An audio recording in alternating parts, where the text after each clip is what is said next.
नमस्कार, सत्यदर्शन न्यूज मध्ये आपले स्वागत आहे। मी पायल शहा। एक नजर टाकूया आजच्या ठळक घडामोडीवर। राज ठाकरे उद्धव ठाकरे भाच्याच्या लग्नासाठी जमले एकत्र, संवादही झाला। माजी मुख्यमंत्री उद्धव ठाकरे आणि मनसे प्रमुख राज ठाकरे मुंबईत एकत्र आल्याचं पाहायला मिळाले।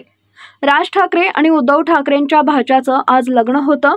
या लग्न सोहळ्यानिमित्त राज ठाकरे आणि उद्धव ठाकरेंसह संपूर्ण कुटुंब एकत्र पाहायला मिळाले। यावेळी आदित्य ठाकरे, अमित ठाकरे, रश्मी ठाकरे देखील उपस्थित होते। मुंबईतील दादरमधील राजे शिवाजी विद्यालयात लग्नाचं आयोजन करण्यात आलं होतं। यावेळी लग्नाला राज ठाकरेंचं उद्धव ठाकरे सहकुटुंब उपस्थित राहिले। लग्नात राज ठाकरे आणि उद्धव ठाकरे एकत्र पाहायला मिळाले। तसेच दोघांमध्ये काही संवाद देखील झाला। नुकतीच राज ठाकरेंनी रश्मी ठाकरेंच्या भाच्याच्या लग्नाला हजेरी लावली होती।